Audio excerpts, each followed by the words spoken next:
Good morning, 5:17 a.m. Sunrise this morning is at 5:51 a.m. I don't know if you can see that in the background there. That's Sydney. I'm out at a place called Watson's Bay, on my way up to probably my favourite lighthouse. This lighthouse is called Hornby Lighthouse, and it's you may have seen it. It's the red and white striped lighthouse. So it's about a 700 metre walk from where I currently am, and I've got a little bit of time, but not a lot of time before sunrise. So I'm just going to hightail it up there, and then I'll give you an update once I get up there.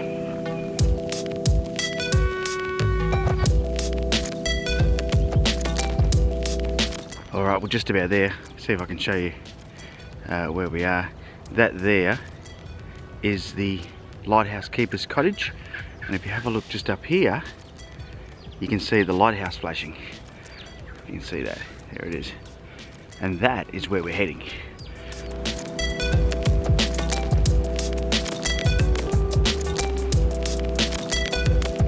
So I've just got to find a spot to set up, and hopefully we get a nice sunrise. So I'm just sort of looking around for a composition now. I've gone past the lighthouse. It's behind me somewhere. There it is there. That big stripy thing there. So I'm just looking to see if I can find a nice composition.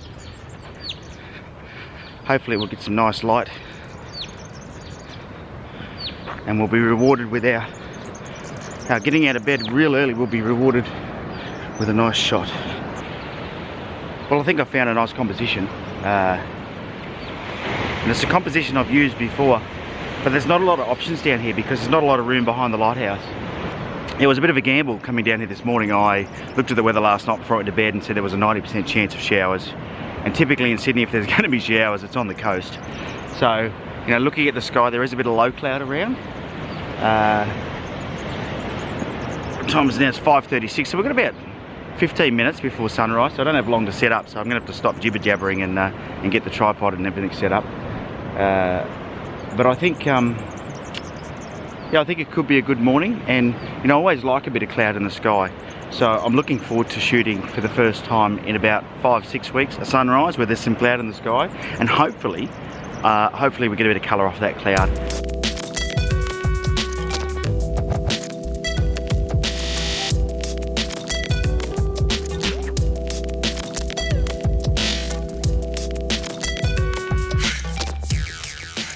I'll talk you through what I'm doing here so you get a feel for what it is I'm doing. I'm going to be real careful.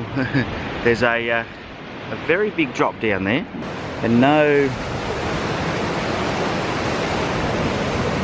absolutely no safety fencing whatsoever.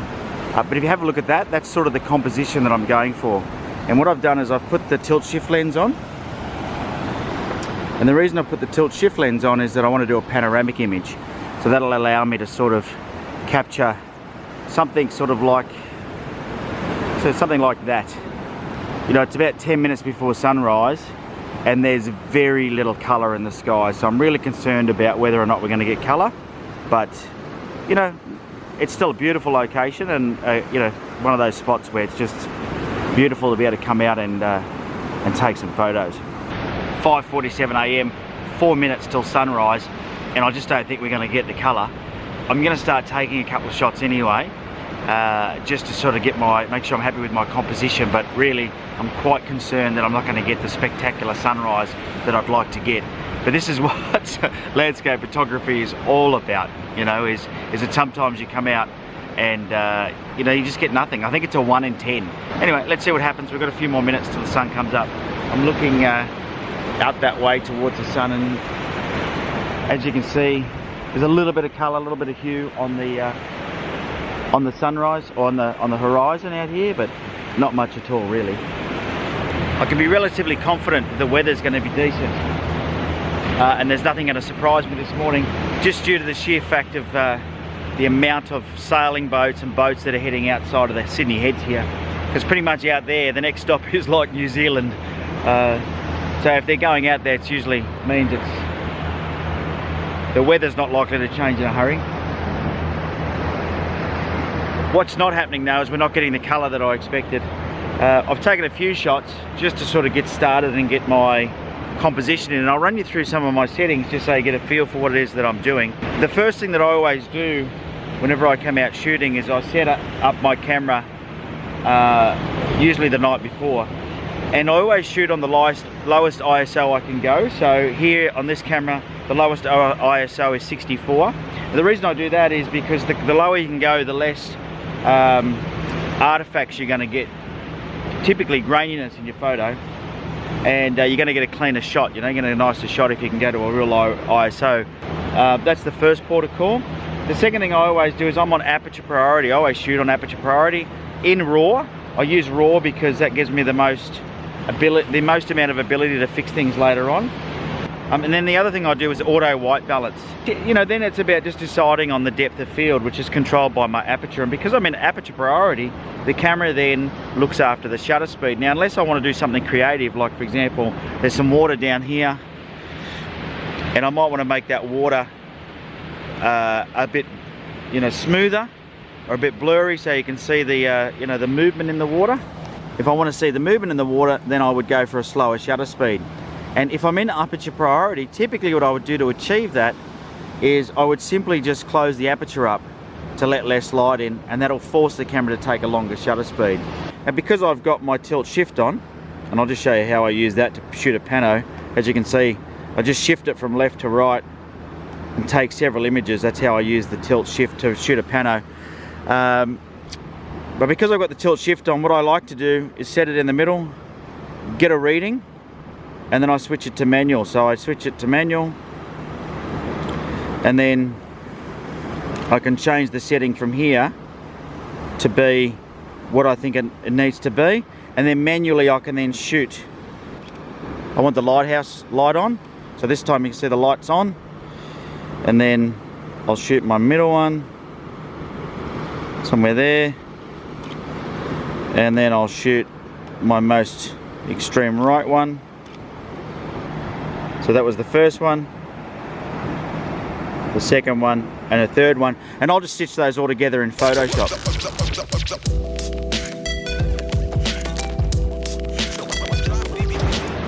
Well, dare I say it, but I think we got another fizzer of a sunrise, and I just felt some sprinkles of rain on me, so I'm hoping that if it does, it's only a very, very quick shower.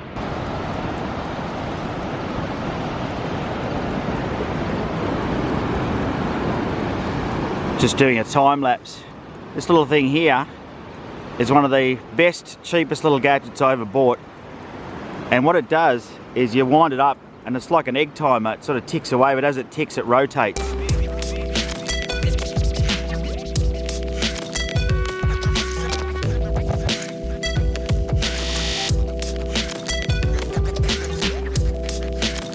What's amazing is at home, my council makes me have a fence around my pool in my fenced off backyard.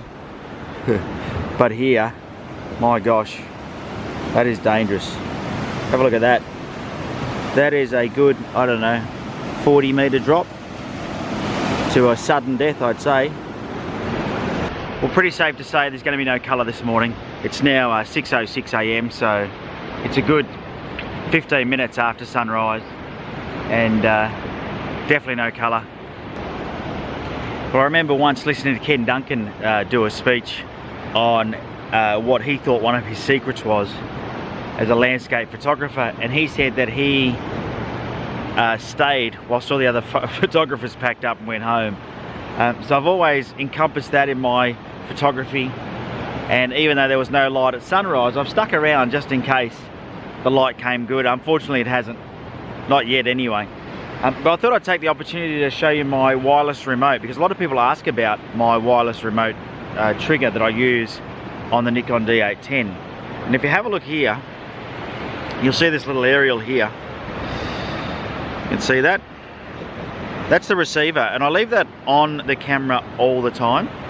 And that's one of my favourite things about it. I used to have one of those remotes, wireless ones, where you had to put the receiver in the hot shoe. And the problem with that is that putting it back in the camera bag was always a pain, and it took batteries as well, as where this runs off the camera's batteries, and I don't have to have a separate, I don't know, a separate thing I have to take on and off. I just take it out, I press the button, I turn it on, and I know I've got my remote shutter release on. This is the remote itself, and you press the button and it fires off the camera. That's a half depress, by the way, I was just doing there, which focuses. And then you do a full depress. It's got a little slide over cover, and I just have it on a carabiner, is that right? So I clip it on my belt loop, and then it's, you know, whenever I want to take a shot, I just reach down, I know exactly where it is, I hit the button. And the other thing you can do with this if you want is you can use it for long exposures as well. You just hold it down for 3 seconds. That locks the mirror up if you've got an in bulb mode, and then you hit it again to release the mirror, and you can do a longer exposure with it as well, which is another cool thing, because a lot of remotes don't do that, but this one does. And it's made by SMDV, and it's called an RFN4. So an RFN4. So if you've wondered what that is before, or what it is I use, or this little, you know, this little aerial here is, that's what it is. So I'm not one to give up easily. I'm still getting sort of sprinkled on a little bit, so it's definitely, you know, the weather's definitely not on my side. But I've moved position slightly, and what I've done is I've put the 70-200 lens on, and I'm shooting a composition now in the portrait mode of the lighthouse, but f2.8, because I want to isolate the lighthouse and blur the background. So I'm trying to do that, and just trying a few different zoom settings, and hopefully, yeah, I'll get something different out of that as well. Let's see what happens. Just waiting for the light to come on, and I'll shoot the frame when there we go.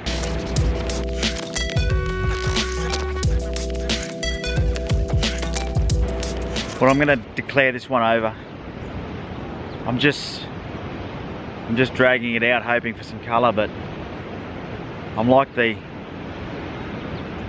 eternal optimist, you know. I'm always hoping that something's going to change, but I think the only thing that's going to happen is the rain's going to get heavy, and I'm going to get stuck out here in the rain. So I think the smartest thing for me to do now is pack up and head back to the car and go and find some breakfast.